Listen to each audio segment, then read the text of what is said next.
shall we three meet again? In thunder, lightning, or in rain? When the hurly burly is done. When the battle's lost and won. That will be ere the set of sun. Where the place? Upon the heath. There, to meet with Macbeth. Fair is foul, and foul is fair. Hover through the fog and filthy air.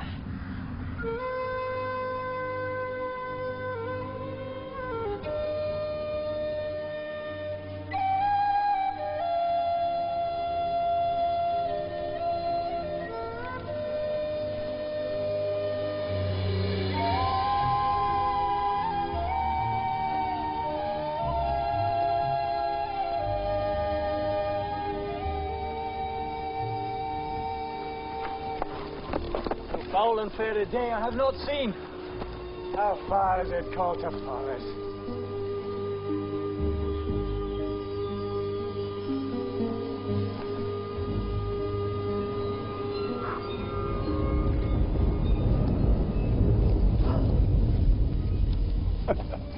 What are these?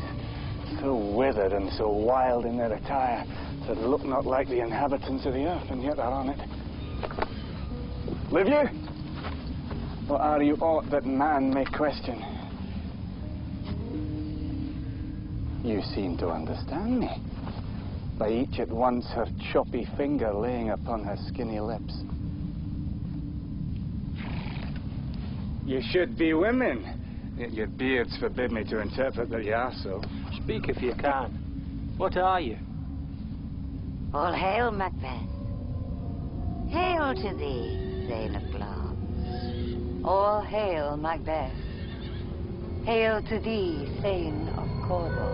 All hail, Macbeth, that shall be king hereafter. Good sir, why do you start and seem to fear things that do sound so fair? In the name of truth, are ye fantastical? Or that indeed which outwardly ye show? My noble partner, you greet with present grace and great prediction of noble having and of royal hope, that he seems rapt withal. To me you speak not. If you can, look into the seeds of time and say which grain will grow and which will not. Speak then to me, who neither beg nor fear your favors nor your hate. Hail. Hail. Hail. Lesser than Macbeth. And Rita. Not so happy, yet much happier. Thou shalt get kings, though thou be none. So all hail Macbeth and Banquo. Banquo and Macbeth. All hail. Stay! You imperfect speakers. Tell me more. By Sinel's death, I know I'm Thane of Glamis. But how of Cawdor? Thane of Cawdor lives, prosperous gentleman. And to be king stands not in the prospect of belief, no more than to be Cawdor. Say from whence you owe this strange intelligence, or why upon this blasted heath you stop our way with such prophetic greetings. Speak. I charge you.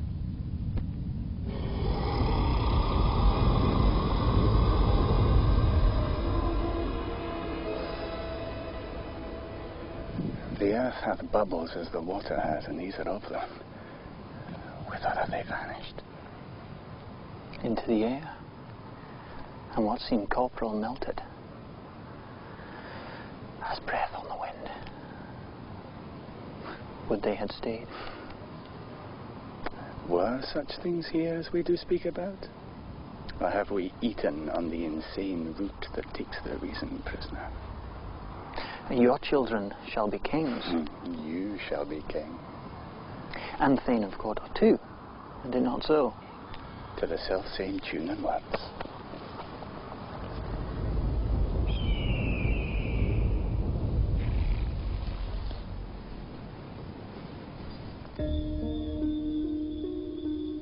They met me in the day of success, and I have learned by the perfectest report they have more in them than mortal knowledge. When I burned in desire to question them further, they made themselves air, into which they vanished. Whilst I stood wrapped in the wonder of it, came a message from the king, who all hailed me Thane of Cawdor. For it is thine. Which title before these weird sisters saluted me and referred me to the coming on of time with Hail King that shall be. What can the devil speak through? So I thought good to deliver thee, my dearest partner of greatness, that thou mightst not lose the dues of rejoicing by being ignorant of what greatness is promised thee. Lay it to thy heart and farewell.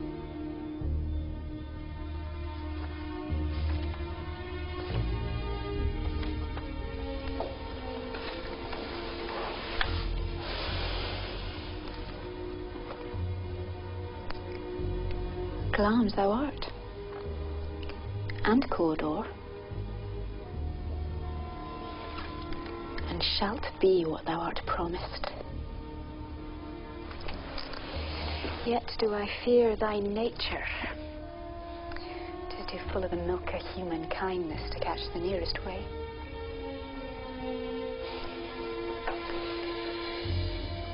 Thou wouldst be great, nor not without ambition, but without the illness should attend it.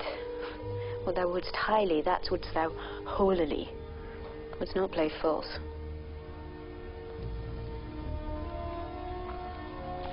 And yet would strongly win. Thou'dst have great Glamis, that which cries, thus must thou do if thou have it, and that which rather thou dost fear to do, than which should be undone.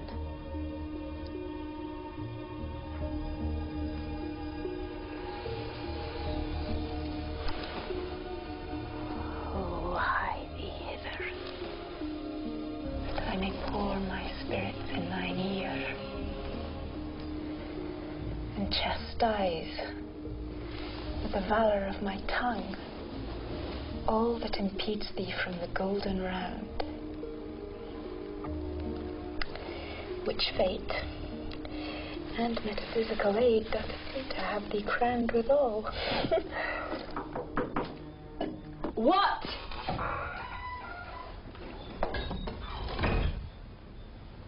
Is your tidings? The king comes here tonight.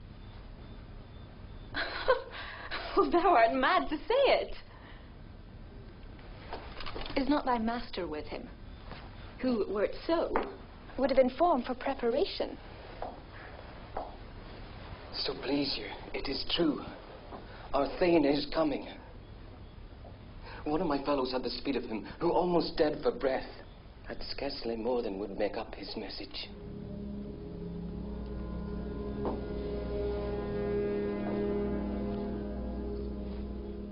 Well, give him tending.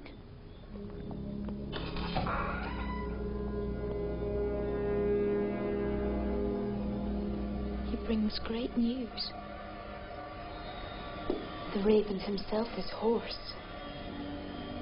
The croaks the fatal entrance of Duncan. Under my battlements.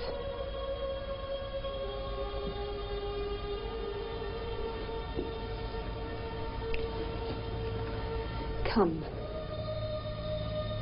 you spirits that tend on mortal thoughts. Unsex me here, and fill me from the crown to the toe, top full of direst cruelty. Make thick my blood. Stop up that access and passage to remorse, that no compunctious visitings of nature shake my fell purpose, nor keep peace between the effect and it. Come to my woman's breasts, and take my milk for gall, you murdering ministers, wherever in your sightless substances you wait on nature's mischief.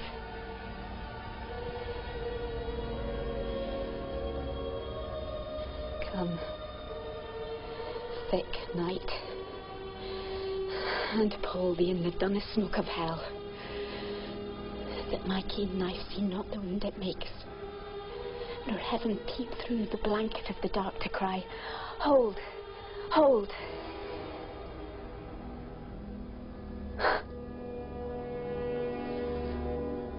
Great Glams. Were they coder?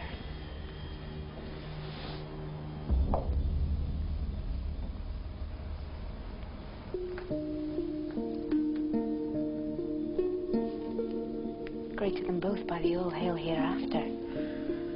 Thy letters have transported me beyond this ignorant present, and I feel now the future in the instant.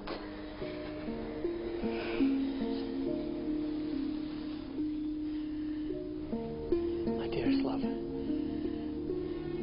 Duncan comes here tonight. And when goes hence? Tomorrow, as he purposes. Oh, never shall sun that morrow see. Your face, my saint, is as a book where men may read strange matters. To beguile the time, look like the time. Bear welcome in your eye, your hand, your tongue. Look like the innocent flower. But be the serpent under it. He that's coming must be provided for, and you shall put this night's great business into my dispatch, which shall, for all our nights and days to come, give solely sovereign sway and masterdom. We will speak further. Only look up clear. To alter favour ever is to fear.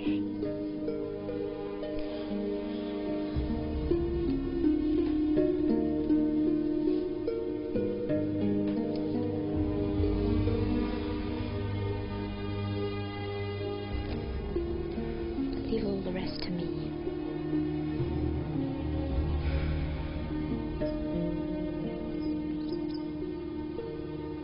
This castle hath a pleasant seat.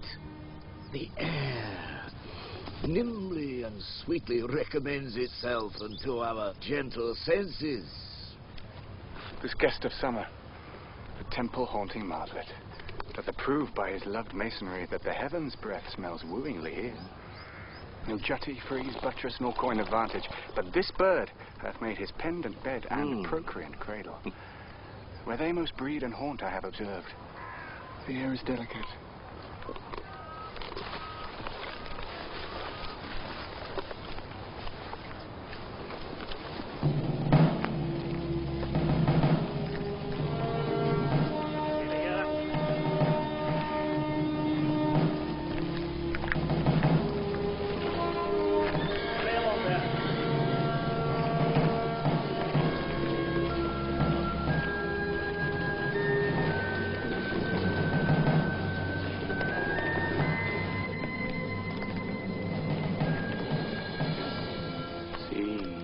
See, our honored hostess. The love which follows us sometime is our trouble, which still we thank as love.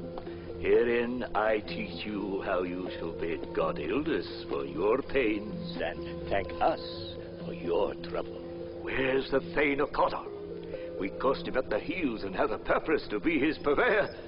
But he rides well, and his great love, sharp as his spur, and hope him to his home before us. Fair and noble hostess, we are your guests tonight. Oh, your servants ever have theirs, themselves, and what is theirs in compt, to make their orders at your highness's pleasure, still to return your own. Give me your hand. Conduct me to mine house. We love him highly, and shall continue our graces towards him. My only hostess.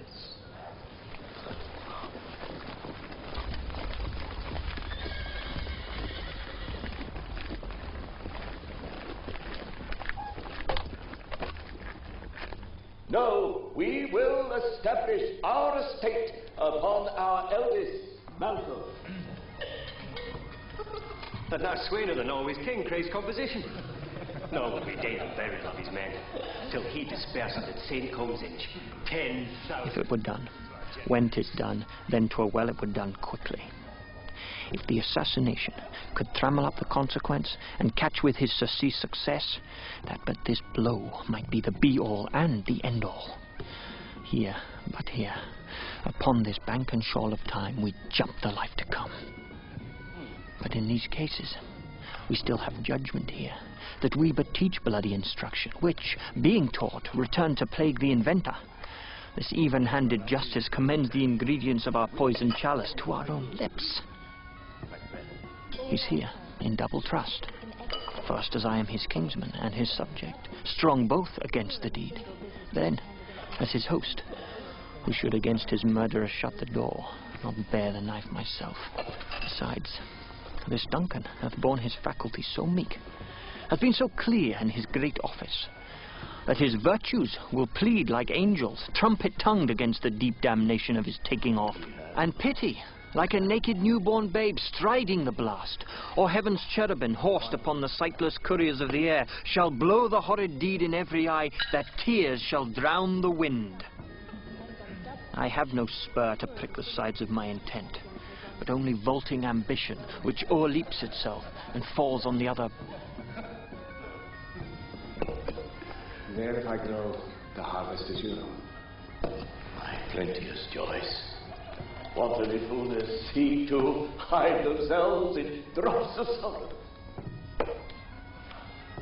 And to conclude, the victory fell on us.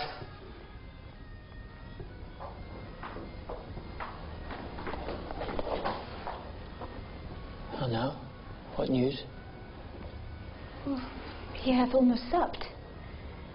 Why have you left the chamber? Have they asked for me? No, you naughty hath. We will proceed no further in this business. He hath honoured me of late, and I have bought golden opinions from all sorts of people, which would be born now in its newest gloss, not cast aside so soon.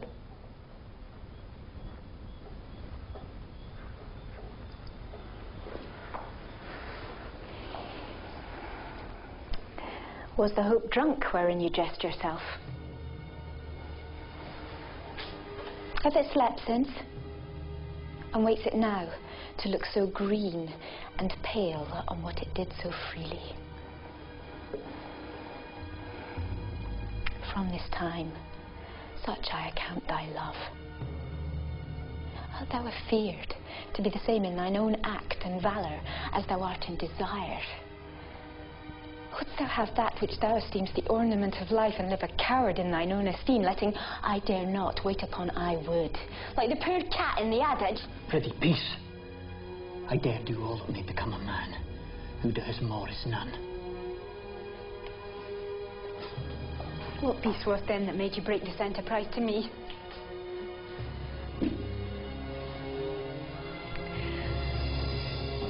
When you durst do it, then you were a man.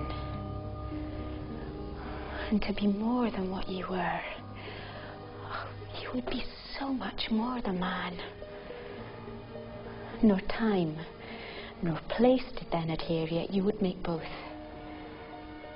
Well, they have made themselves, but that their fitness now does unmake you. I have given suck, and know how tender 'tis to love the babe that milks me.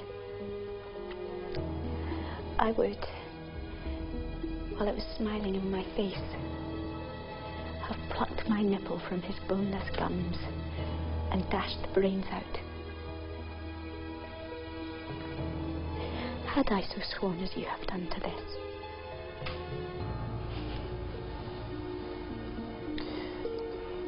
If we should fail?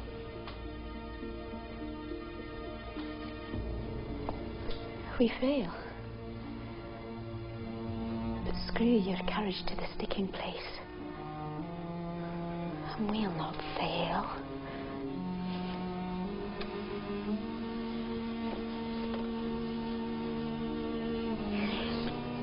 When Duncan is asleep, whereto the rather shall his day's hard journey sadly invite him, his 2 chamberlains will lie with wine, and wassail, so convinced that memory, the water of the brain, shall be a fume, and the receipt of reason a limbeck only.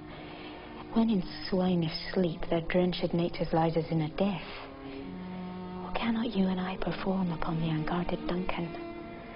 What not put upon his spongy officers, who shall bear the guilt of our great quell? Bring forth men, children only. For thy undaunted mettle should compose nothing but males. Will it not be received when we have marked with blood those sleepy 2 of his own chamber, and used their very daggers that they have done? Who dares receive it other? For we shall make our griefs and clamour roar upon his death. I am settled, and bend up each corporal agent to this terrible feat. Away, and mock the time with fairest show. False face must hide, or the false heart doth know.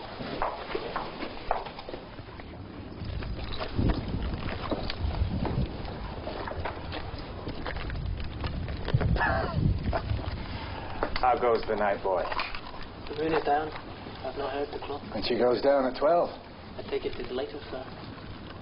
Hold, take my sword. Does husbandry in heaven? Their candles are all out. Take thee that too.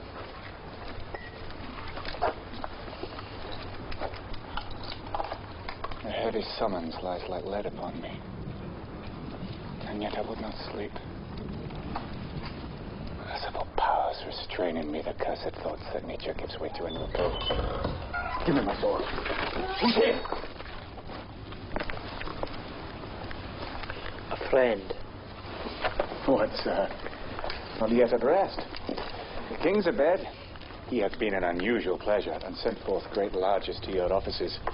This diamond he greets your wife withal, with the name of most kind hostess, and shut up in measureless content. Being unprepared, our will became a servant to defect, which else should free have wrought. All's well.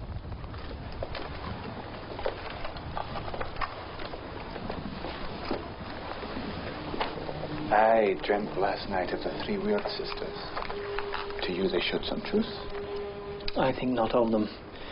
Yet, when we can entreat an hour to serve, we would spend it in some words upon that business, if you'd grant the time. At your kindest leisure. If you shall cleave to my consent, when 'tis, it shall make honour for you. So I lose none in seeking to augment it, but keep my bosom franchised and allegiance clear. I shall be counselled. Good repose the while. Thanks, sir. Delight to you.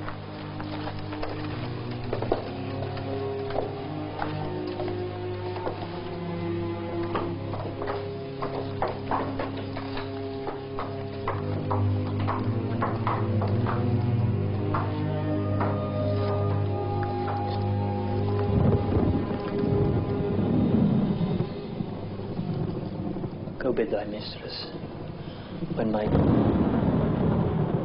drink is ready, she strike upon the bell. Get thee to bed.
this the dagger which I see before me, the handle toward my hand? Come, let me clutch thee. I have thee not, and yet I see thee still. Art thou not fatal vision, sensible to feeling as to sight? Or art thou but a dagger of the mind, a false creation proceeding from the heat oppressed brain? I see thee yet, in form as palpable as this which now I draw. Thou marshallest me the way that I was going, and such an instrument I was to use. Mine eyes are made the fools of the other senses, or else worth all the rest. I see thee still, and on thy blade in dudgeon gouts of blood, which was not so before. There's no such thing. 'Tis the bloody business which informs us to mine eyes. Now o'er the one-half world nature seems dead, and wicked dreams abuse the curtained sleep. Witchcraft celebrates pale Hecate's offerings, and withered murder, alarmed by his sentinel the wolf, whose howls his watch, thus with his stealthy pace, with Tarquin's ravishing strides towards his design, moves like a ghost. Thou sure and firm-set earth, hear not my steps, which way they walk, for fear thy very stones prate of my whereabout, and take the present horror from the time which now suits with it. Whilst I threat, he lives. Words to the heat of deeds too cold breath gives.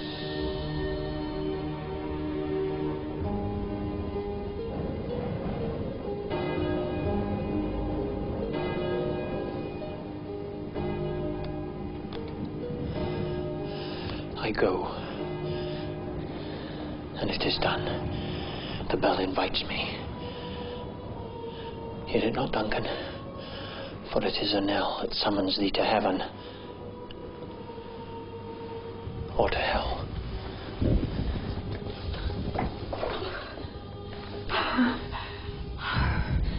That which had made them drunk made me bold. What had quenched them has given me fire. Hark. Peace. It was the owl that screeched. The fatal bellman, which gives the sternest good night.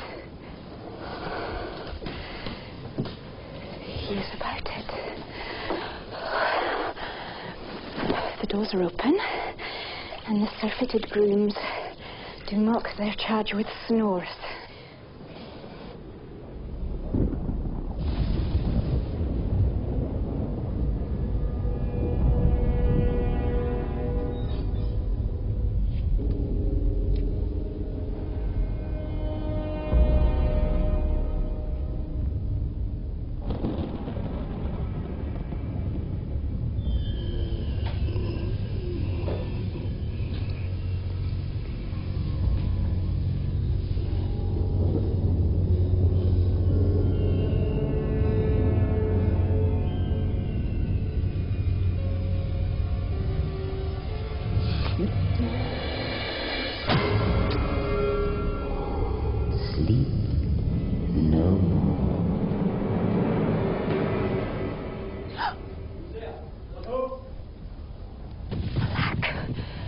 They have awakened, 'tis not done. The attempt and not the deed confounds us. Hark. Oh, I laid their daggers already. He could not miss them. Had he not resembled my father as he slept, I had done.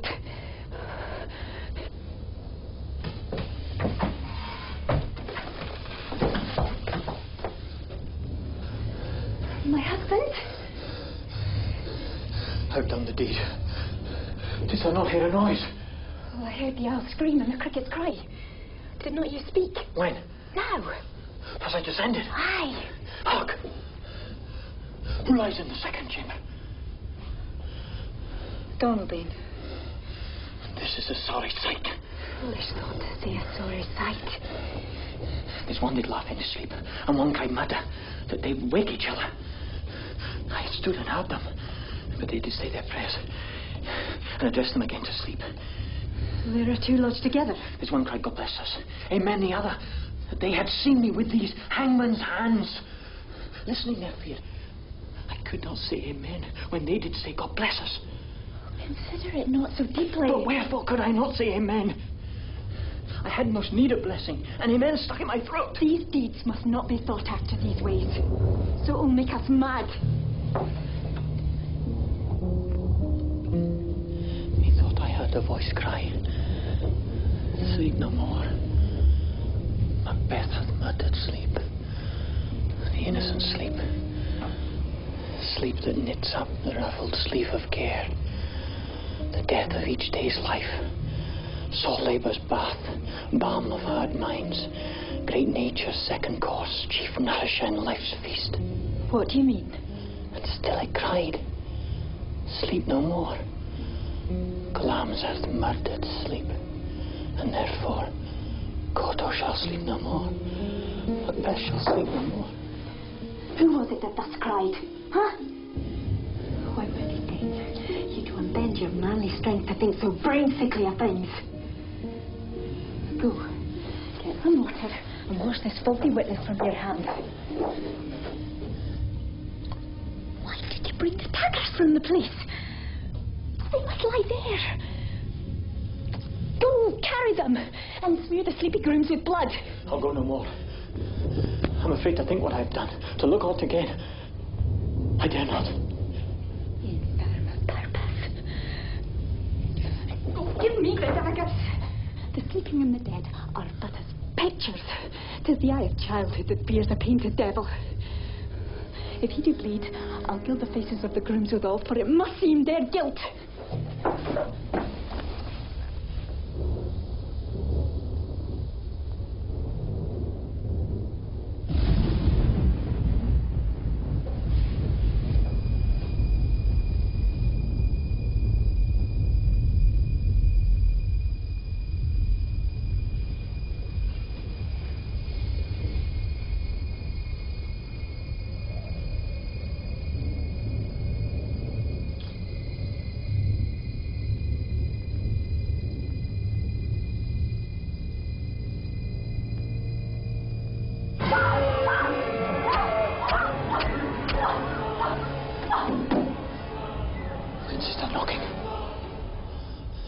Is it with me when every noise appalls me?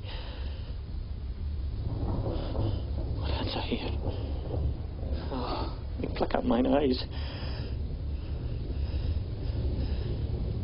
Will all great Neptune's ocean wash this blood clean from my hand? No. This my hand would rather the multitudinous seas incarnadine, making the green one red.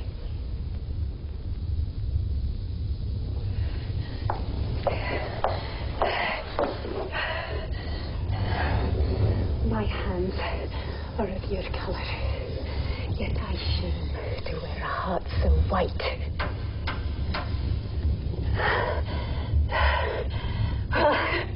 I hear a knocking at the south entry. Retire we to our chamber? A little water clears us of the steep. How easy is it then? Your constancy hath left you unattended. What more knocking? Get on your nightgown, lest occasion call us and show us to be watchers. Be not lost so poorly in your thoughts. To know my deed, 'twere best not know myself. Wait, Duncan, with thy knocking! I would thou couldst.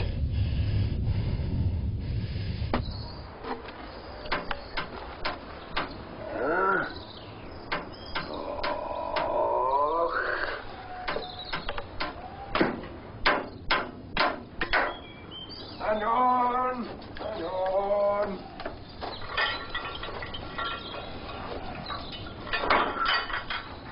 I pray you remember the porter, sir.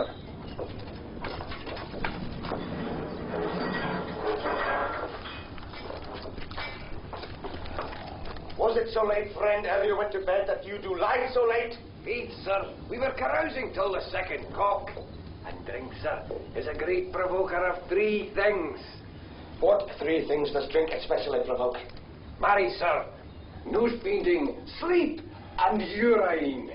Lechery, sir, it provokes and it unprovokes. It provokes the desire, but it takes away the performance.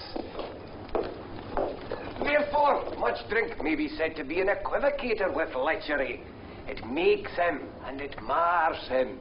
It sets him on, and it takes him off. It persuades him, and disheartens him. Makes him stand to, and not stand to. In conclusion, equivocates him in his sleep, and, giving him the lie, leaves him. I believe drink gave thee the lie last night. That it did, sir.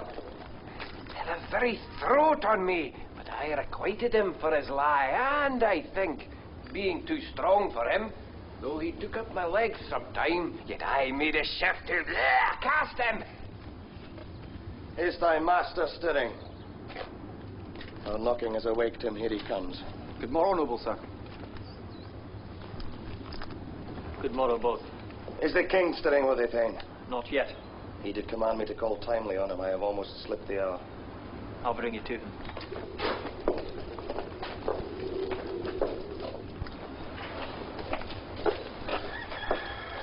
I know this is a joyful trouble to you, but yet 'tis one. Labour we delight in, physics pain. This is the door. I'll make so bold to call, for 'tis my limited service. Goes the king hence today? He does. He did appoint so. The night has been unruly. Where we slept, our chimneys were blown down, and as they say, lamentings heard in the air. Strange descriptions and prophecies.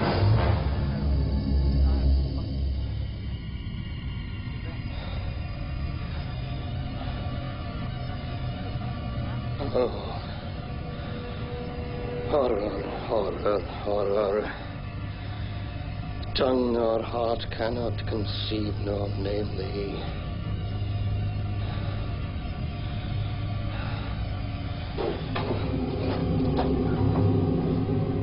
Some did say the earth was feverish and did shake. It was a rough night. My young remembrance cannot parallel a fellow to it. What's the matter? Confusion now hath made his masterpiece. Most sacrilegious murder hath broke out the Lord's anointed temple and stole thence the life of the building. What is it you say? A life? Mean you, His Majesty? Approach the chamber and destroy your sight with a new gorgon. Do not bid me speak. See and then speak yourselves. Awake! Awake! Ring the alarm bell! Murder and treason! Banquo and Donald Bain! Malcolm, awake! Shake off this downy sleep, death's counterfeit, and look on death itself! Up! Up and see the great dome's image! Banquo! Malcolm! As from your graves, rise up and walk like sprites to countenance this horror! Ring the bell! Master Business! That's a hideous trumpet caused to pearly the places of this house. Speak! Speak! Oh, gentle lady, it is not for you to hear what I can speak. The repetition in a woman's ear would murder as it fell. Oh, Banquo. Banquo, our royal master is murdered. What, in our house? Too cruel anywhere. Gustav, I prithee contradict thyself and say it is not so. Had I but died an hour before this chance, I had lived a blessed time. For from this instant, there's nothing serious in mortality. All is but toys. Renown and grace is dead. The wine of life is drawn, and the mere lees is left, this vault to brag of. What's amiss? You are, and do not know it. The spring, the head, the fountain of your blood is stopped. The very source of it is stopped. Your royal father's murdered. How? By who? Those of his chamber, as it seemed, had done it. Their hands and faces were all badged with blood. So were their daggers, which, unwiped, we found upon their pillows. They stared and were distracted. No man's life was to be trusted with them. Oh, yet I do repent me of my fury, that I did kill them. Wherefore did you so? Who can be wise, amazed, temperate, and furious, loyal and neutral in a moment. No man, the expedition of my violent love outran the paws of reason. Here lay Duncan, his silver skin laced with his golden blood, and his gashed stabs looked like a breach in nature for ruin's wasteful entrance. There, the murderers, steeped in the colours of their trade, their daggers unmannily breached with gore. Who could refrain that had a heart to love, and in that heart, courage to make love known? Oh, help me hence. Why do we hold our tongues that most may claim this argument for ours? What should be spoken here, where our fate hid in an auger hole may rush and seize us? Let's away. Our tears are not yet brewed. Nor our strong sorrow upon the foot of motion. Look to the lady. And when we have our naked frailties hid, that suffer in exposure, let us meet to question this most bloody piece of work to know it further. Fears and scruples shake us. In the great hand of God I stand, and fence against the undivulged pretense I fight of treasonous malice. And so do I. So all. Let's briefly put on manly readiness and meet in the hall together.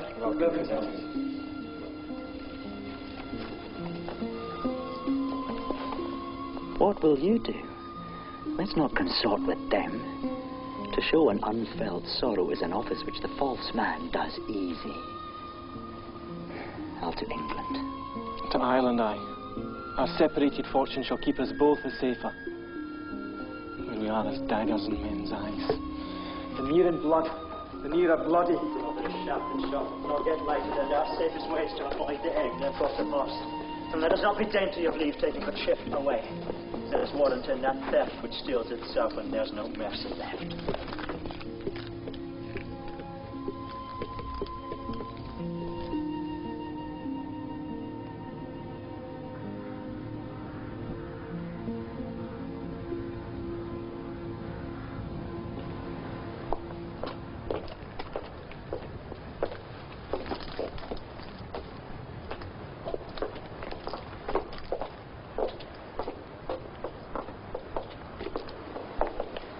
How goes the world, sir, now? Why, see you not? It's known who did this more than bloody deed. Those that Macbeth hath slain. Alas the day. What good could they pretend? They were suborned. Malcolm and Donalbain, the king's two sons, are stolen away and fled, which puts upon them suspicion of the deed. Against nature still. Thriftless ambition that would raven up thine own life's means. Then, 'tis most like the sovereignty will fall upon Macbeth.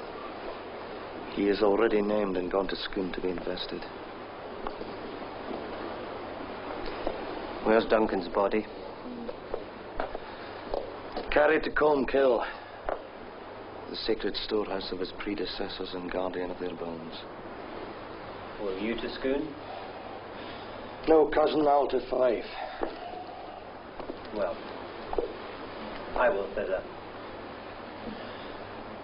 Well, may you see things well done there. Adieu. Lest our old robe sit easier than our new.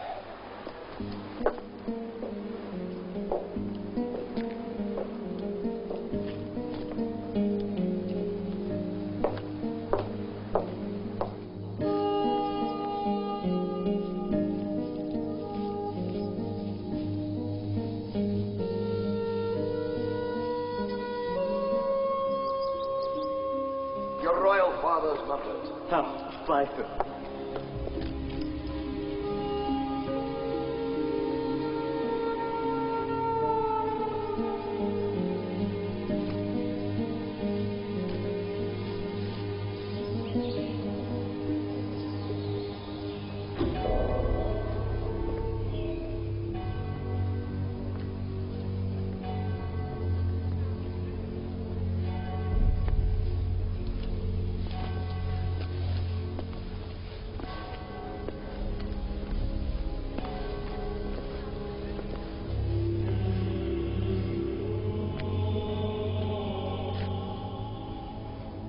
Thou hast it now. King, Coror, Glamis, all as the weird women promised. And I fear thou playedst most foully for it.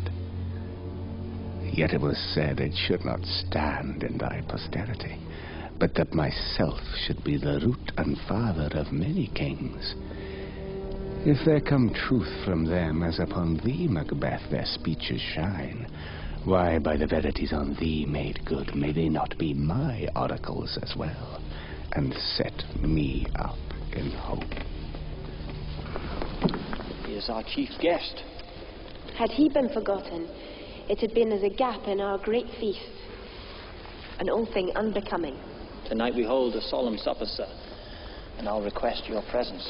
Let your highness command upon me, to the which my duties are with the most indissoluble tie forever knit.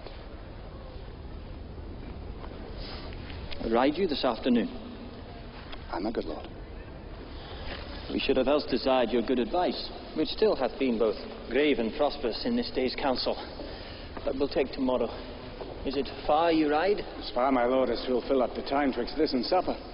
Were not my horse the better, I must become a borrower of the night for a dark hour or twain. Fail not our feast. My lord, I will not. We hear our bloody cousins are bestowed in England and in Ireland, not confessing their cruel parricide, filling their hearers with strange invention. But of that tomorrow, when therewithal we shall have cause of state craving us jointly. Hie thee to horse.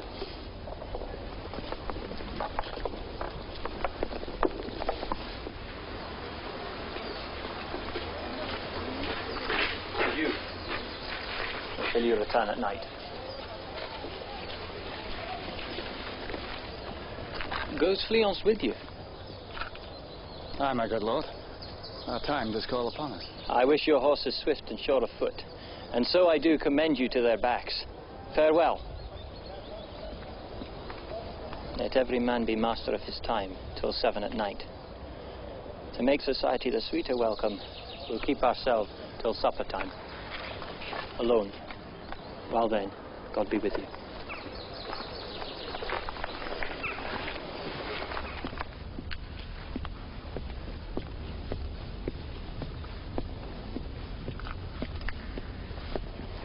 Sarah, a word with you. Attend those men our pleasure. They are, my lord, without the palace gate. Bring them before us. To be thus is nothing but to be safely thus. Our fears in Banquo stick deep, and in his royalty of nature reigns that which would be feared. 'Tis much he dares, and to that dauntless temper of his mind he hath a wisdom that doth guide his valour to act in safety. There is none but he whose being I do fear, and under him my genius is rebuked, as it is said Mark Antony's was by Caesar. He chid the sisters when first they put the name of king upon me, and bade them speak to him. Then, prophet-like, they hailed him father to a line of kings. Upon my head they placed a fruitless crown, and put a barren sceptre in my grip, thence to be wrenched with an unlineal hand, no son of mine succeeding. If it be so, for Banquo's issue have I filed my mind. For them, the gracious Duncan, have I murdered, put rancors in the vessel of my peace, only for them. And mine eternal jewel given to the common enemy of man, to make them kings, the seeds of Banquo kings. Rather than so, come fate into the list, and champion me to the utterance. Who's there?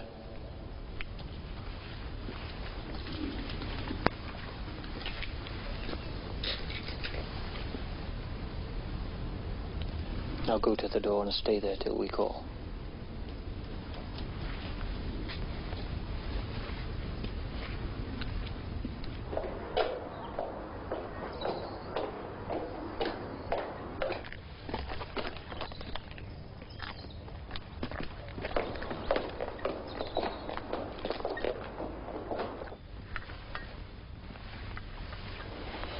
Is Banquo gone from court?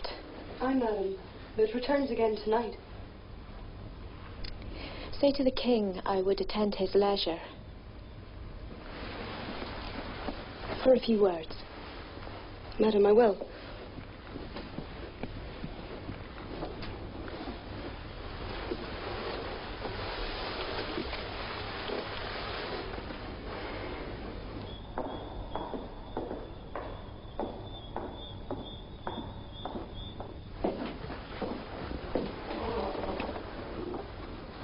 How now, my lord?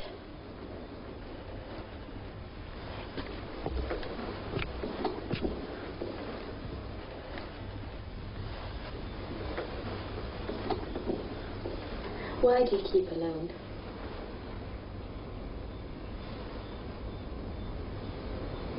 Things without all remedy should be without regard. What's done is done. We've scorched the snake, not killed it. She'll close and be herself, whilst our poor Malice remains in danger of a former tooth. But let the frame of things disjoint. Both the worlds suffer. Ere we will eat our meal in fear, and sleep in the affliction of these terrible dreams that shake us nightly. Better be with the dead, and we to gain our peace have sent to peace, than on the torture of the mind to lie in restless ecstasy.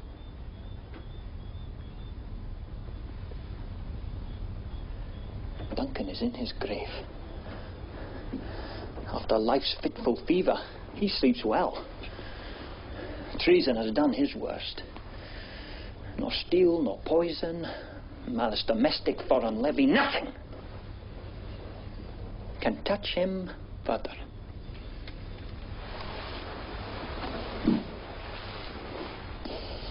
Come on. Gentle, my lord, sleek over your rugged looks. Be bright and jovial among your guests tonight. So shall I, love, and so I pray be you. Let your remembrance apply to Banquo. Present him eminence, both of eye and tongue. You must leave this. Oh. Full of scorpions is my mind. Dear wife.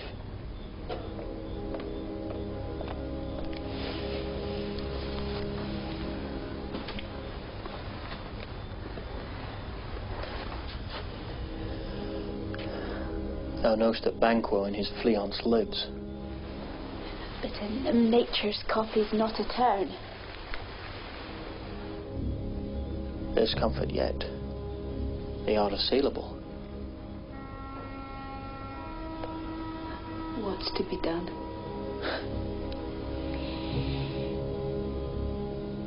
Be innocent of the knowledge, dearest Chuck, till thou applaud the deed. Come, sealing night, scarf up the tender eye of pitiful day, and with thy bloody and invisible hand cancel and tear to pieces that great bond which keeps me pale. Light thickens, and the crow makes wing to the rocky wood. Good things of day begin to droop and drowse, whilst night's black agents to their praise do rouse. Thou marvelst at my words, but hold thee still. Things bad begun make strong themselves by ill.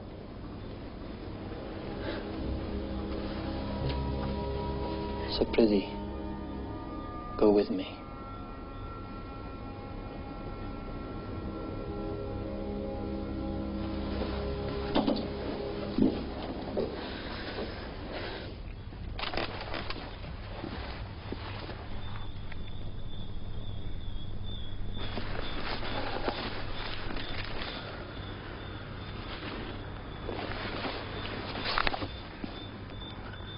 Who did bid thee join with us?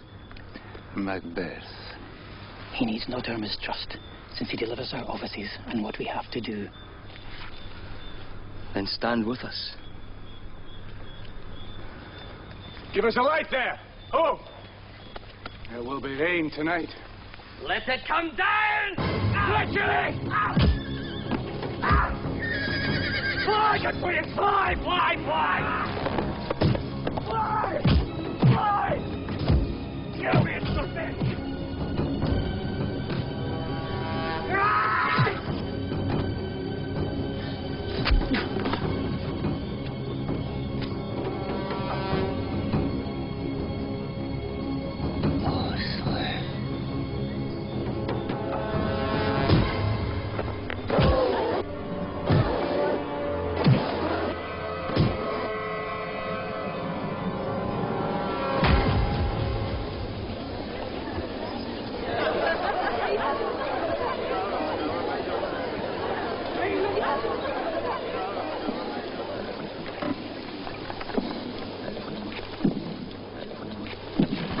You know your own degrees. Sit down. But first and last, a hearty welcome. Thank you, Your Majesty. Ourself will mingle with society and play the humble host.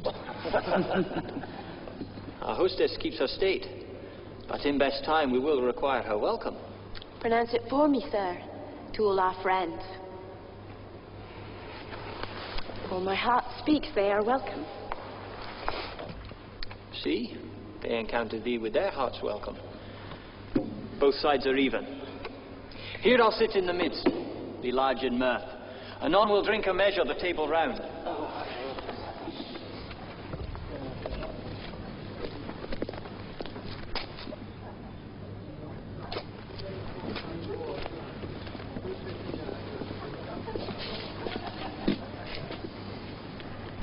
There's blood upon thy face. 'Tis Banquo's, then. 'Tis better thee without than he within.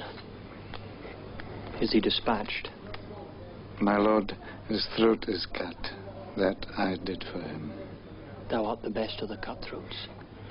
Yet he's good that did the like for Fleance. If thou didst it, thou art the non-pareil. Most royal sir, Fleance escaped. Then comes my fit again. I had else been perfect, whole as the marble, founded as the rock, as broad and general as the casing air. But now I am cabined, cribbed, confined, bound in to saucy doubts and fears. But Banquo's safe. Aye, my good lord. Safe in a ditch he bides, with 20 trenched gashes on his head, the least a death to nature. Thanks for that. Get thee gone. Tomorrow we'll hear ourselves again.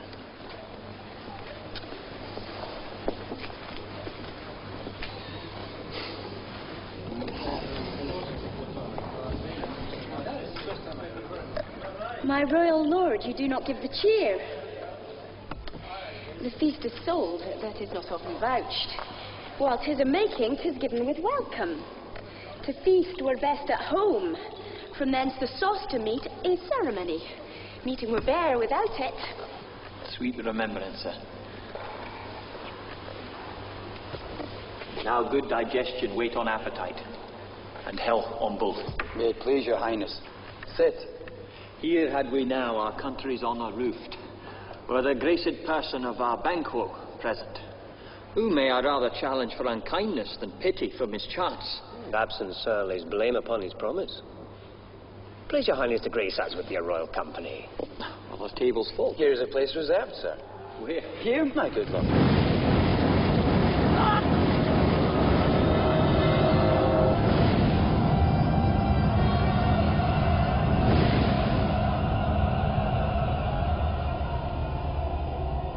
Which of you have done this?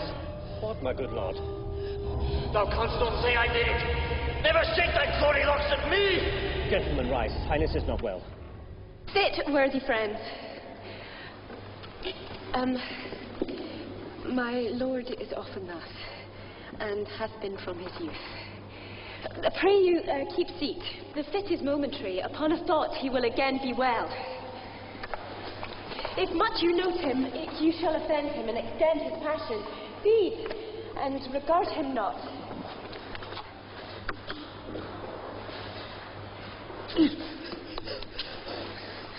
Are you a man? Aye, and a bold one that dare look on that which might have pulled the devil. Oh, proper stuff. This is the very painting of your fear. This is the air-drawn dagger which you said led you to Duncan. Oh, these flaws and starts Impostors to true fear would well become a woman's story at a winter's fire, authorised by her grandam. Shame itself, why do you make such faces? When all's done, you look but on a stool. Prithee, see, there. Behold. Look. No. How say you? What care I if thou canst nod? Speak too! The charnel houses and our graves must send those that we bury back. Our monument shall be the moors of kites. Quite unmanned in folly. If stand here, I saw him. Fie for shame.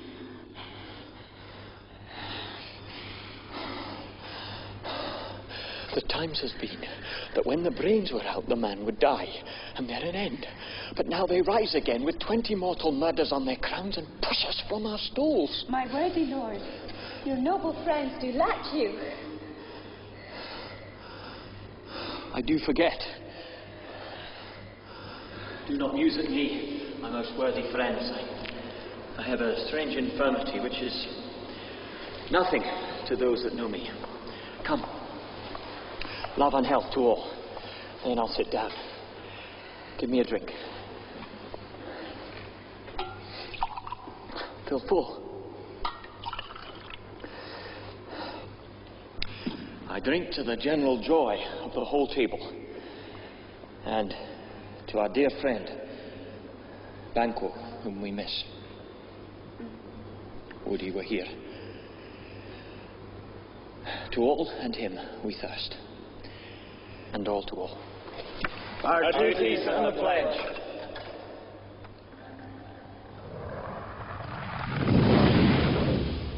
Abort! And quit my sight! Let the earth hide thee! Thy bones are marrowless. Thy blood is cold. Thou hast no speculation in those eyes which thou dost glare with!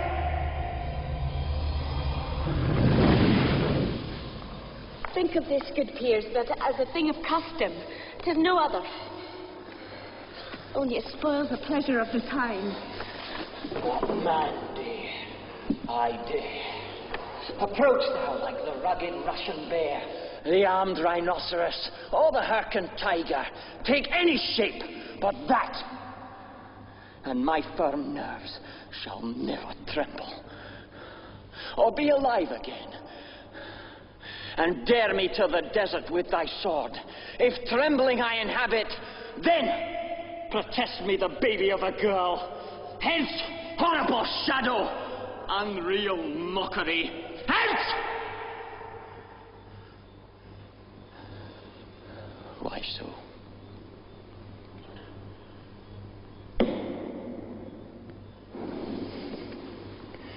I am a man again.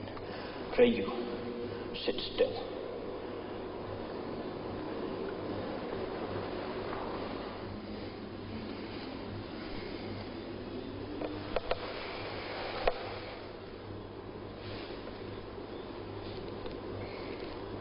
You have displaced the mirth, broke the good meeting with a most admired disorder.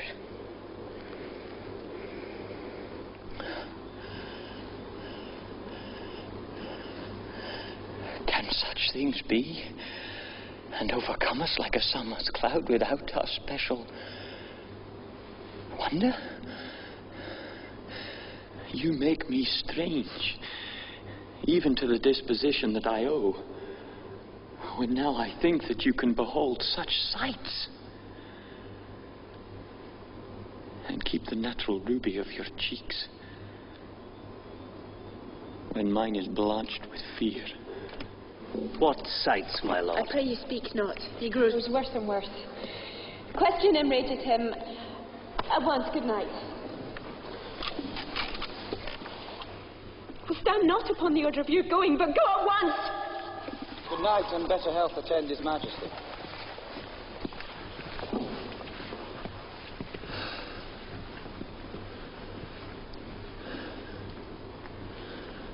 It will have blood, they say. Blood will have blood. Stones have been known to move, and trees to speak. Augurs and understood relations have by maggot pies and chaffs and rooks brought forth the secrets man of blood.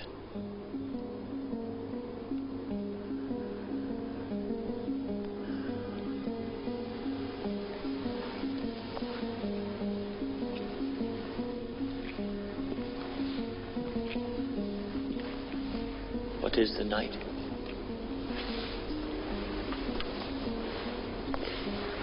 Almost at odds with the morning, which is which.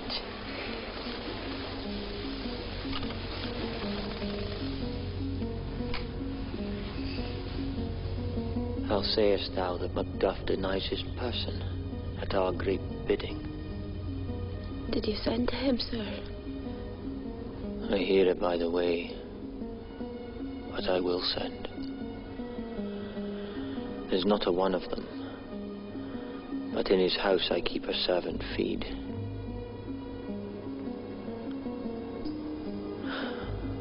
I will tomorrow, and betimes I will, to the weird sisters. More shall they speak. For now I am bent to know by the worst means, the worst. For mine own good, all causes shall give way. For I am in blood stepped in so far, that should I wade no more, returning were as tedious as go o'er. Strange things I have in head, that will to hand, which must be acted, ere they may be scanned. You lack the season of all natures.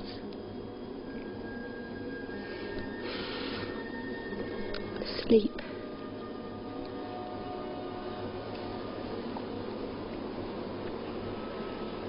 Come, will to sleep.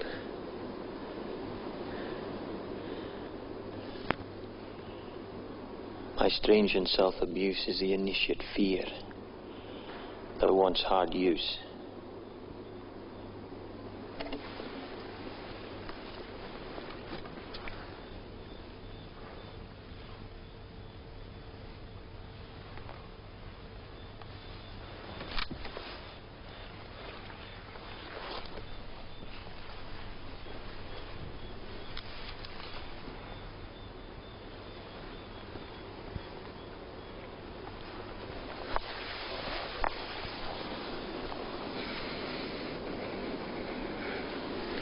We are yet but young indeed.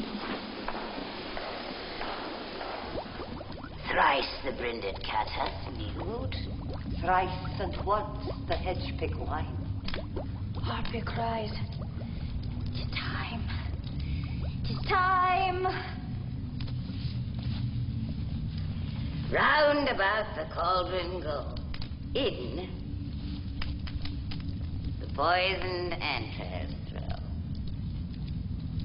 Two, that under cold stone days and nights has 31. Poison venom, sleeping god. Boil thou first, be the charmed pot. Double, double, toil and trouble. Fire burn and cauldron bubble.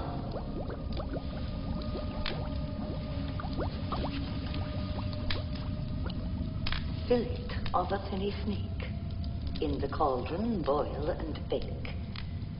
Eye of newt, toe of frog, wool of bat and tongue of dog. Add a fork and blind worm sting, lizard's leg and howlet's wing. For a charm of powerful trouble, like a hell broth boil and bubble. Double, double, toil and trouble. Fire burn and cauldron bubble.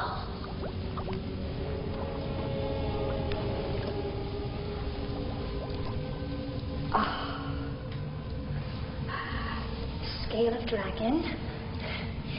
Tooth of wolf. Witch's mummy. Maw and gulf of the ravined salt sea shark. Lucifer lock. Dig to the dark. Liver of blaspheming Jew. Gall of goat. And slips of you. Slivered in the moon's eclipse. Nose of Turk. And Tartar's lip. Finger of birth-strangled babe, ditch delivered by a drab, make the gruel thick and slab. Add hereto a tiger's chaudron, for the ingredients of our cauldron.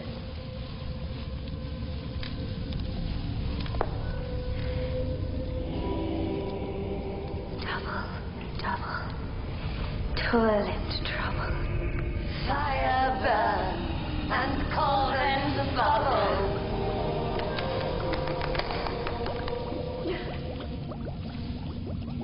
Cool it with a baboon's blood. Then the charm will burn and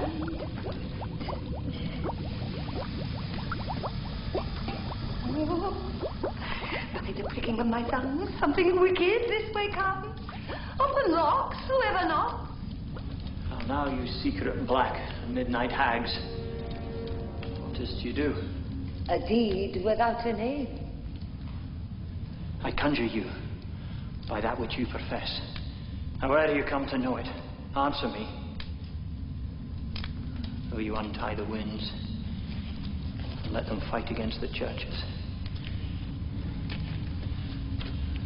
Answer me to what I ask you. Speak. Demand. We'll answer. Say if I'd rather hear it from our mouths or from our masters. Go. Let me see.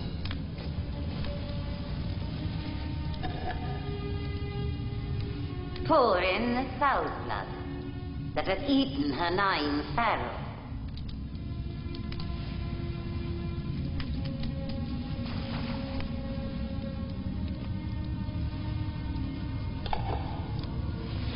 Grease that's sweating from the murderer's gibbet. Throw into the flame.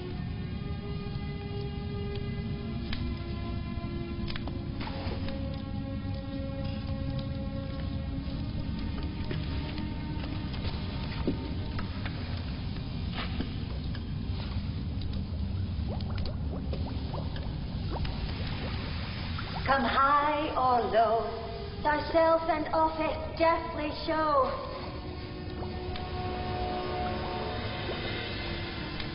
Tell me, thy unknown power. He knows thy thought. Hear his speech, but say thou naught. Macbeth, Macbeth, Macbeth. Beware, Macduff. Beware the Thane of Fife. Dismiss me. Enough. Here's another, more potent than the first. Macbeth, Macbeth, Macbeth. Be bloody, bold, and resolute. Laugh to scorn the power of man, for none of woman born shall harm Macbeth. Be lion mettle proud, and take no care who chafes, who frets, or where conspirers are. Macbeth shall never vanquished be, until great Birnam wood to hide Dunsinane Hill shall come against thee. To know no more. I will be satisfied. Deny me this, and an eternal curse fall on you. Let me know! Show! Sure is I! Breathe his heart. Come like shadows, so depart. Thou art too like the spirit of Banquo. Down! Thy crown does sear mine eyelids, and thy hair, thou other gold-bound brow, is like the first. The third is like the former. Filthy hags, why do you show me this? Fall. Start height. What will the line stretch out to the crack of doom? Another yet. A seventh. I'll see no more. And yet the eighth appears, who bears a glass which shows me many more. And some I see that twofold balls and treble scepters carry. Horrible sight! Now I see 'tis true. For the blood-bolted Banquo smiles upon me and points at them for his. What? Is this so? Aye, sir. All this is so. Why stands Macbeth thus amazedly? Come, sisters, cheer we up his sprites, and show the best of our delights, that this great king may truly say our duties did his welcome pay. Where are they?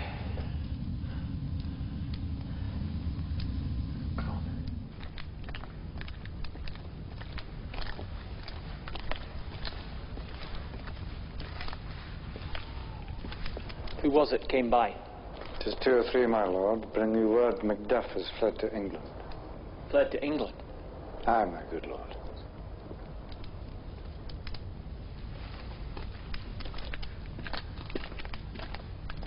Time, thou anticipates my dread exploits.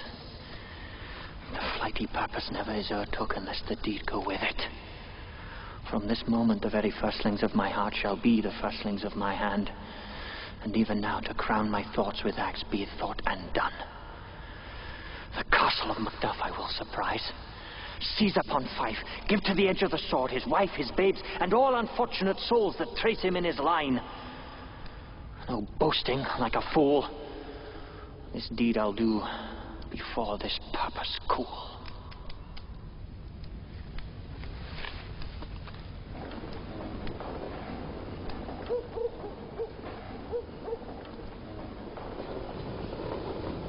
What has he done to make him fly the land? You must have patience, madam. He had none. His flight was madness. When our actions do not, our fears do make us traitors. You know not whether it was his wisdom or his fear. Wisdom. To leave his wife, to leave his babes, his mansion and his titles in the place from whence himself does fly. He loves us not. He wants the natural touch. For the poor wren, the most diminutive of birds, will fight, her young ones in her nest, against the owl. All is the fear and nothing is the love. As little is the wisdom when the flight so runs against all reason. My dearest cat, I pray you school yourself. But for your husband, he is noble, wise, judicious, and best knows the fits of the season.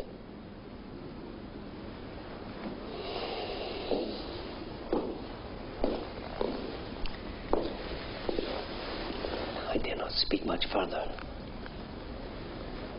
But cruel are the times when we are traitors and do not know ourselves. When we hold rumour from what we fear, yet know not what we fear,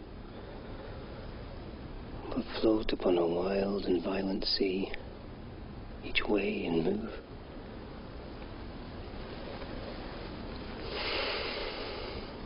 I take my leave of you. Shall not be long, but I'll be here again. Things at the worst will cease, or else climb upward to what they were before. My pretty cousin, blessing upon you. Fathered he is, and yet he's fatherless. And so much a fool should I stay longer. It would be my disgrace and your discomfort. I take my leave at once.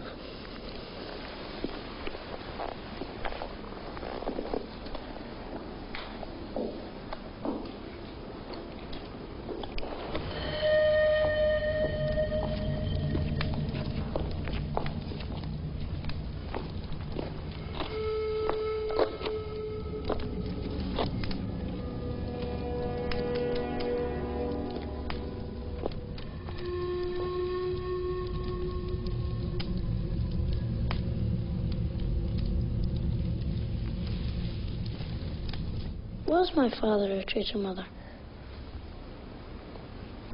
Aye, that he was. What is a traitor?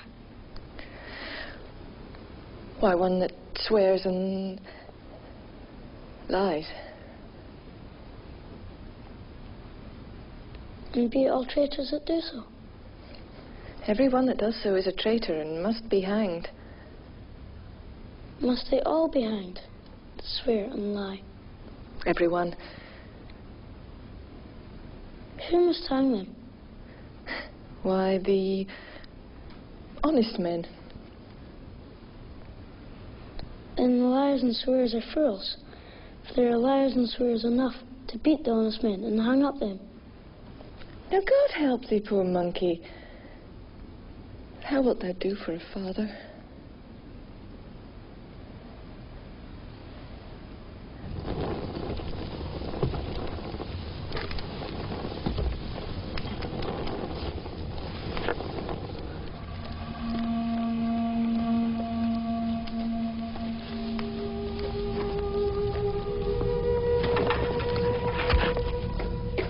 Bless you, fair dame. I am not to you known, though in your state of honour I am perfect. I doubt some danger does approach you nearly. If you will take a homely man's advice, be not found here. Hence with your little ones.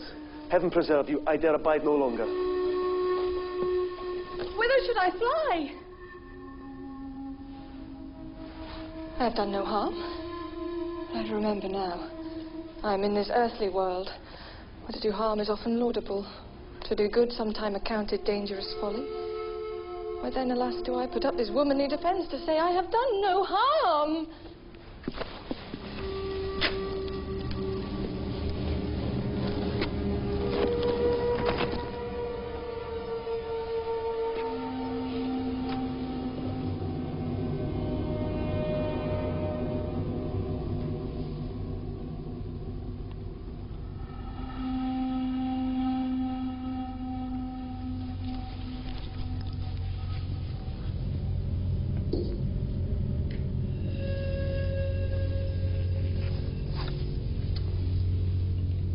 Where is your husband? I hope in no place so unsanctified where such as thou mayst find him.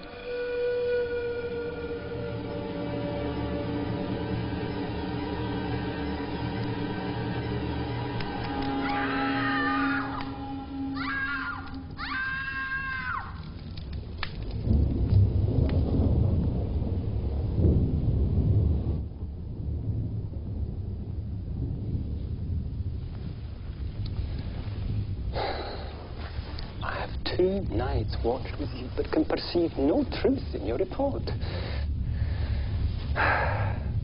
When was it she last walked? Since His Majesty went into the field, I have seen her rise from her bed, throw her nightgown upon her, unlock her closet, take forth paper, fold it, write upon it, read it, afterwards seal it, and again return to bed. Yet all this while in the most fast sleep. A great perturbation in nature. To receive at once the benefit of sleep and do the effects of watching. In this slumbery agitation, besides her walking and other actual performances, what at any time have you heard her say? That, sir, which I will not report after her. You may to me. And this most meet you should. Neither to you nor anyone, having no witness to confirm my speech. Now you. Here she comes. This is her very guise. And upon my life fast asleep, observe her, stand close. How came she by that light? Why, it stood by her. She has it by her continually, 'tis her command. You see, her eyes are open. But their senses are shut. What is it she does now? Look how she rubs her hands. It is an accustomed action with her to seem thus washing her hands. I have seen her continue in this a quarter of an hour. Yet here's a spot. She speaks. I will set down what comes from her at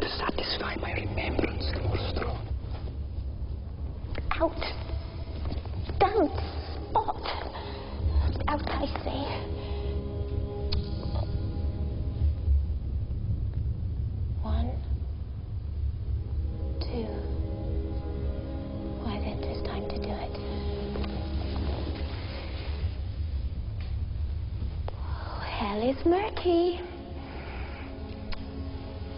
Fie, my lord, fie. A soldier in a field. What need we fear him knows it, when none can call our power to account.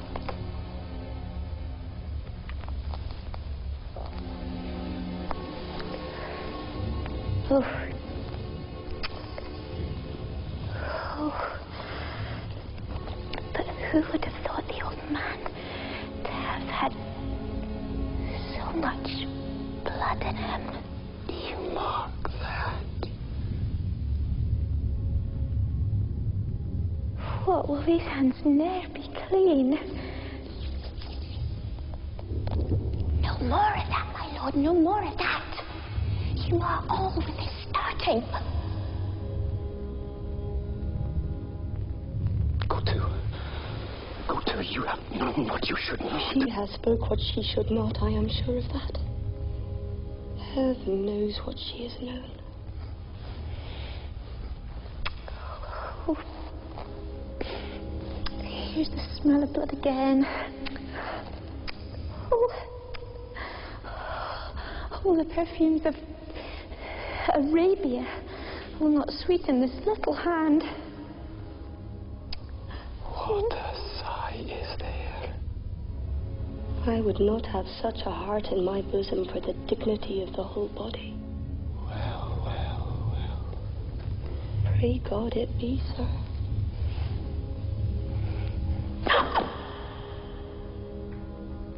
Oh. Wash your hands. Put on your nightgown. Look not so pale. I tell you yet again. Banquo's buried, and he cannot come out on's grave.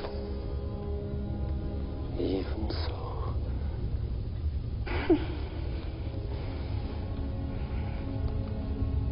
To bed. To bed. Will she go now? To bed? Directly. Foul whisperings are abroad. Unnatural deeds do breed unnatural troubles. Infected minds to their death billows will discharge their secrets. Nor has she need of the divine and the physician. God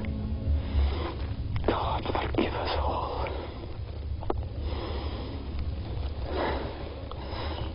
Look after her. Good night. Good night, good doctor.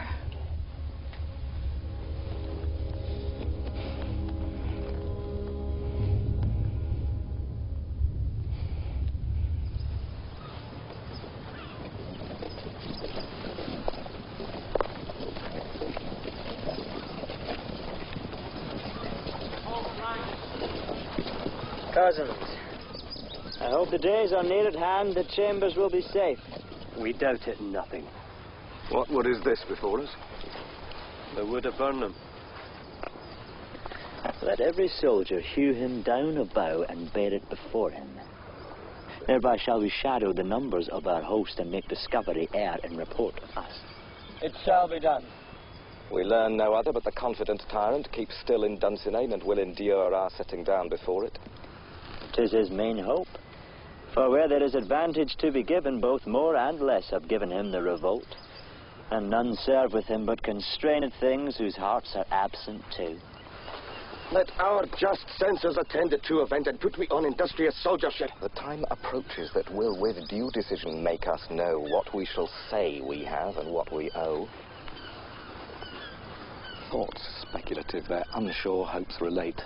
But certain issues, strokes must arbitrate. Towards which, advance the war!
them fly.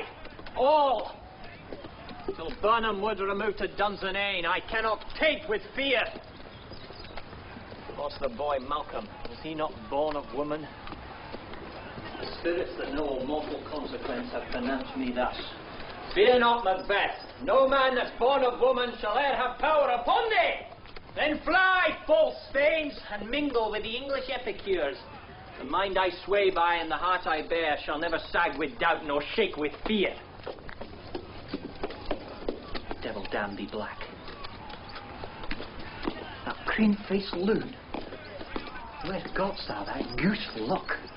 There is 10,000. Geese, villain! Soldiers, sir. Go prick thy face, and overread thy fear, thou lily-livered boy. What soldiers, Patch? Death of thy soul. Those linen cheeks of thine counsel us to fear. What soldiers, wayface? The English force, so please you. Take thy face hence. Seaton! I'm sick at heart when I behold. Seaton, I say! This push will cheer me ever, or deceit me now. I have lived long enough. My way of life has fallen into the sea, a yellow leaf. And that which should accompany old age is honour, love, obedience, troops of friends I must not look to have. But in their stead, curses, not loud, but deep mouth honour, breath which the poor heart would fain deny and dare not. Seaton! What's your gracious pleasure? What news more? All is confirmed, my lord, which was reported. I'll fight till from my bones my flesh be hacked. Give me mine armour. It is not needed yet.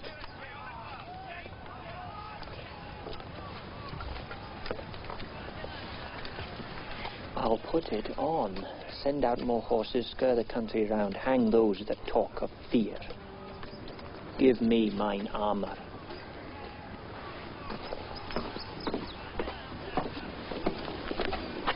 How does thy patient, doctor?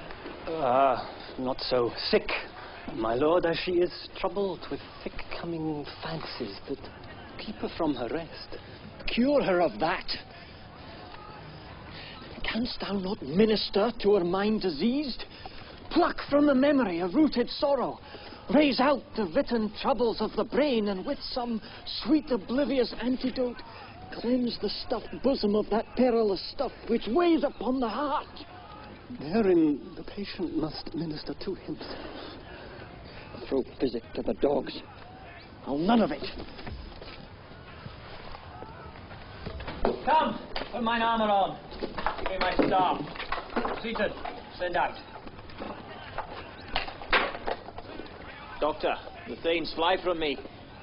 Come, sir, dispatch.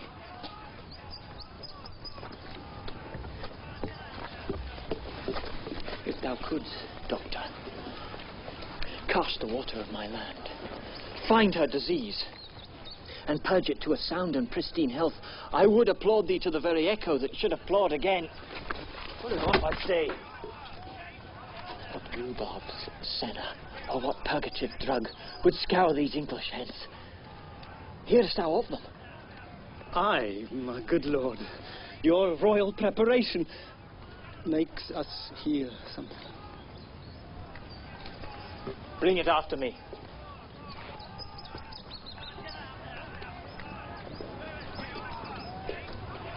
I will not be afraid of death and bane till Burnham Forest come to Dunsinane. Were I from Dunsinane away and clear, it again should hardly draw me here.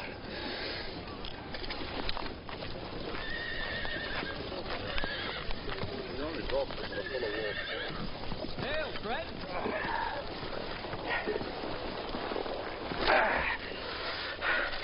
The English power is near. led on by Malcolm, his uncle Seward, and a good Macbeth. Revenge is burning them, but their dear causes would to the bleeding and grim alarm excite a mortified man. Near Burnham Wood shall we meet them. That way are they coming. Who knows if Donald will be with his brother? For certain, sir, he is not. I have a file of all the gentry.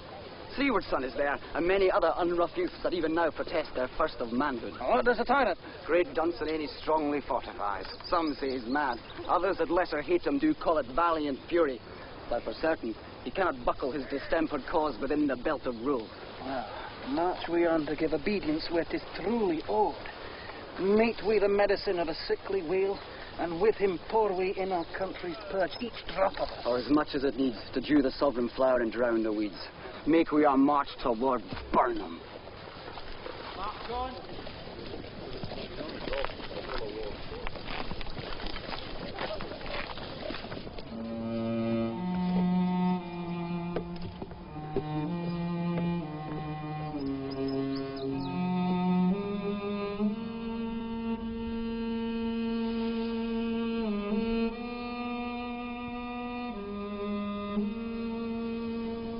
No, it's hard. All spent. Where our desire is got without content. 'Tis safer to be that which we destroy than by destruction dwell in doubtful joy.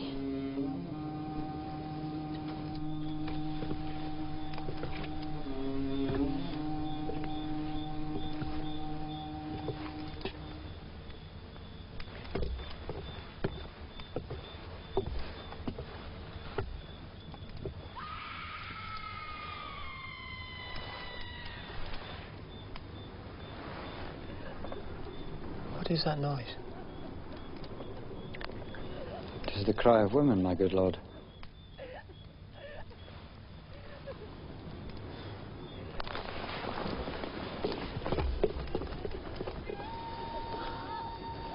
I've almost forgot the taste of fear. The time as being my senses would have cooled to hear a night shriek. And my fell of hair would at a dismal treatise rouse and stir as life were it. I have supped full with horrors. Direness, familiar to my slaughterous thoughts, cannot once stop me.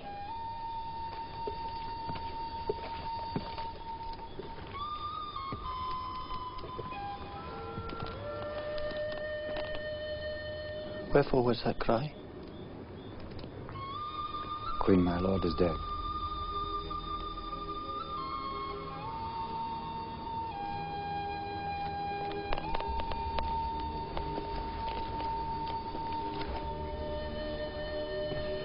She should have died hereafter. There would have been a time for such a word. Tomorrow, and tomorrow, and tomorrow creeps in this petty pace from day to day to the last syllable of recorded time. And all our yesterdays have lighted fools away to dusty death.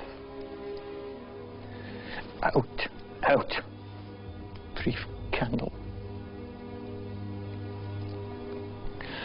Life is but a walking shadow, a poor player that struts and frets his hour upon the stage and then is heard no more. 'Tis a tale told by an idiot, full of sound and fury.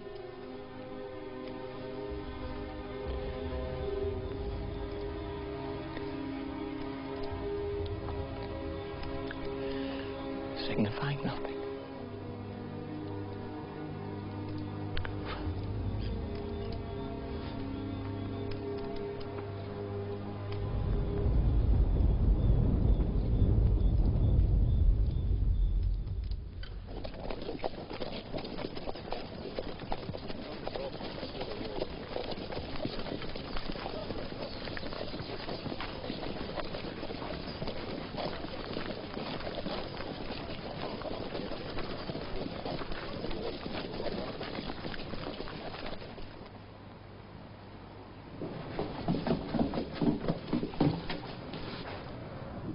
Thou comest to use thy tongue.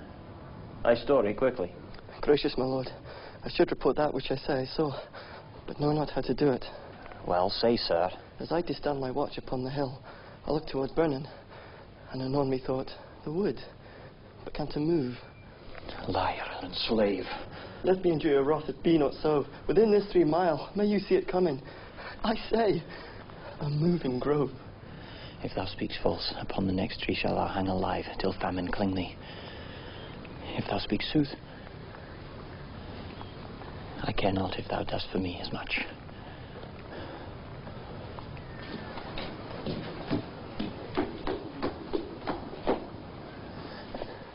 I pull in resolution and begin to doubt the equivocation of the fiend that lies like truth. Fear not till Burnham Wood do come to Dunsinane. And now a wood comes towards Dunsinane. Arm! Arm! And out! If this which he avouches does appear, there's no flying hence, nor tarrying here. I begin to be aweary of the sun, and wish the estate of the world were now undone.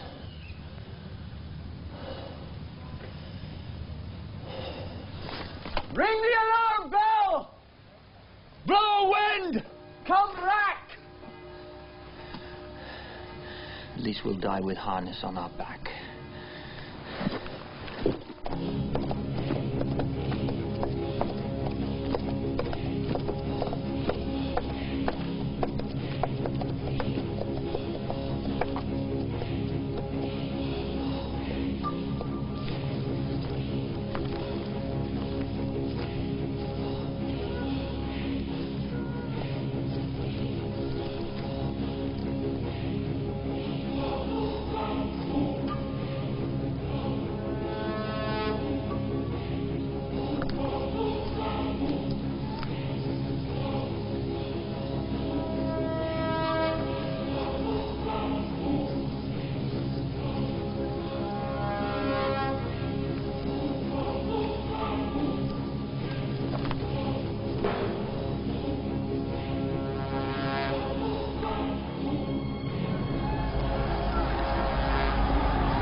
Tied me to a stake, I cannot fly. For Belloc, I must fight the course.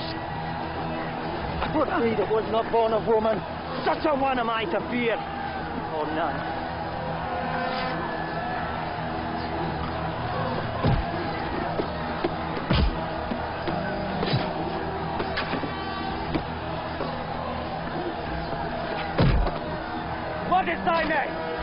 like to hear it. No, but I call it thyself a hotter name than any in hell. My name's Macbeth.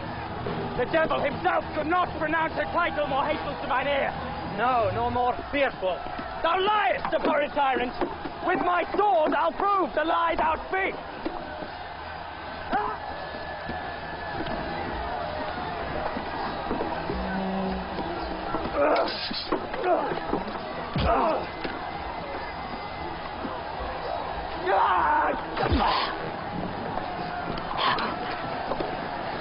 Thou wast born of woman.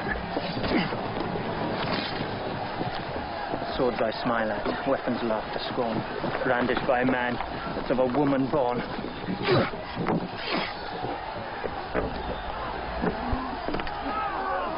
That's where the noise is.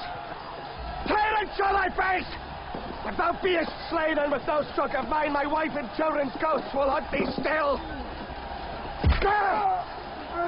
I cannot strike at wretched terms whose arms are hired to bear their stains.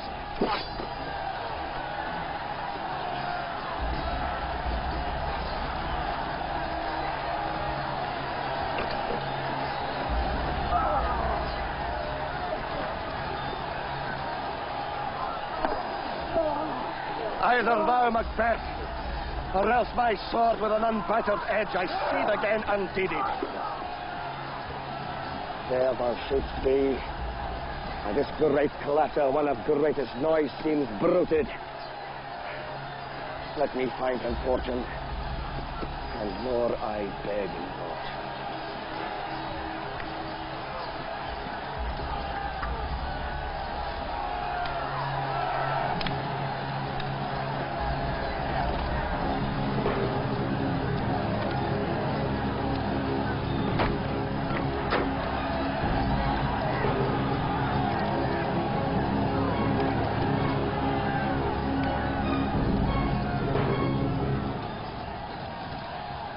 Castle's gently rendered. The tyrant's people on both sides do fight. The noble thanes do bravely in the war. The day almost itself professes yours. Little is to do. We have met with foes that strike beside us. Enter, sir, the castle.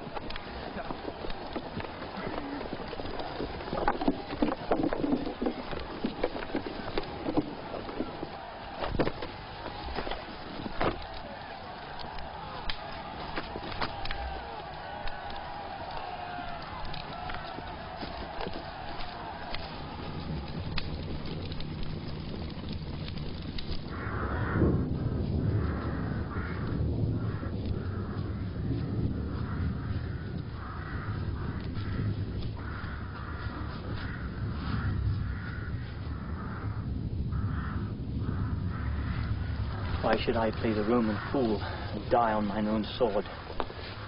While as I see lives, the gashes do better upon them.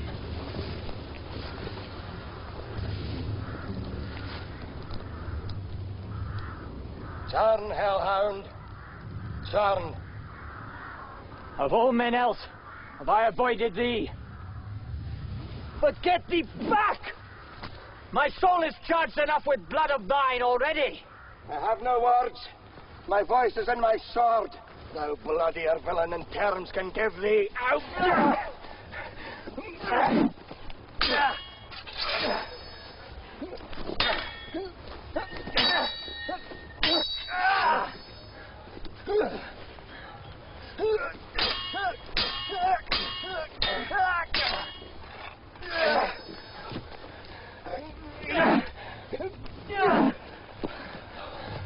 Thou losest labour. As easy mayst thou the entrenchant air with thy keen sword impress as make me bleed. Let fall thy blade on vulnerable crests. I bear a charmed life, which must not yield to one of woman born. Despair thy charm, and let the angel whom thou still hast served tell thee Macduff was from his mother's womb untimely ripped. Accursed be the tongue that tells me so, for it hath cowed my better part of man. And be these juggling fiends no more believed that polter with us in a double sense. that keep the word of promise from her ear and break it to her love, I will not fight thee. Then yield thee, coward, and live to be the gaze and show of the time. We'll have thee as our rarer monsters are, painted upon a pole and underraked.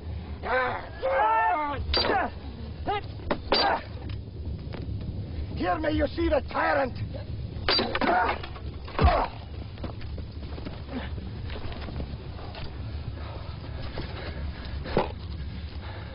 I will not yield to kiss the ground before young Malcolm's feet, and to be baited by the rabble's curse.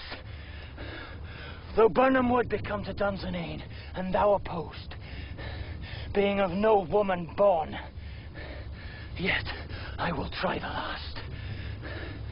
Before my body, I lay my warlike shield. Lay on Macduff, and damned be him that first cries hold. Enough!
I hear